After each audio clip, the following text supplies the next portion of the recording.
కర్కాటక రాశి వారి ఫలితాలు నవంబర్ 1వ తారీఖు నుంచి 30వ తారీఖు వరకు కూడా పరిశీలించుకుంటే, అష్టమ రాహువు, తృతీయ శుక్రుడు, పంచమ కుజుడు, అలాగే భాగ్యస్థానంలో శని సంచారము, వ్యయంలో గురుడు సంచారంతో కొంత చికాకులతో కూడిన ముందంజలో ఉండడం అనేది జరుగుతుంది. అంటే ఆ చికాకులన్నింటినీ కూడా మీరు అధిగమించే స్థాయికి మీరు వెళ్తారు.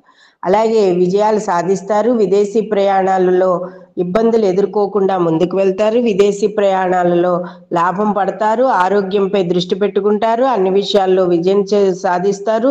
అన్ని విషయాల్లోనూ కూడా ప్రణాళికలు సిద్ధం చేసుకుని రంగంలోకి దిగుతారు. శత్రువులపై కూడా పై చేయిగా ఉంటారు. మానసిక సంతృప్తితో పాటు సమాజంలో గౌరవాన్ని కూడా పొందుతారు. కొంత కుటుంబ సమస్యలు చికాకులు తెప్పిస్తూనే ఉంటాయి. అంతేకాకుండా కళాకారులు, సినీ రంగ కళాకారులు, టీవీ కళాకారులు అందరికీ కూడా మంచి మంచి అవకాశాలు వచ్చే అవకాశం ఉంది.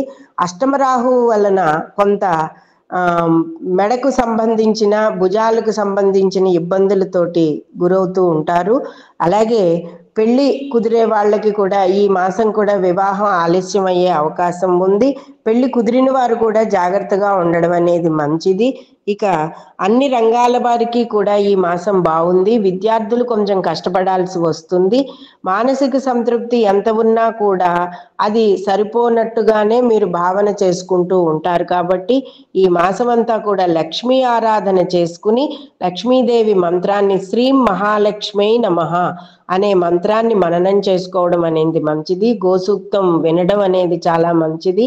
అంతేకాకుండా రాహువుకి, కేతువుకి మినువులు, ఉలవలు దానం ఇచ్చుకోవడం వలన కూడా మీకు అనారోగ్య సమస్యలు తలెత్తకుండా అన్ని విషయాల్లోనూ ముందంజలో ఉంటారు.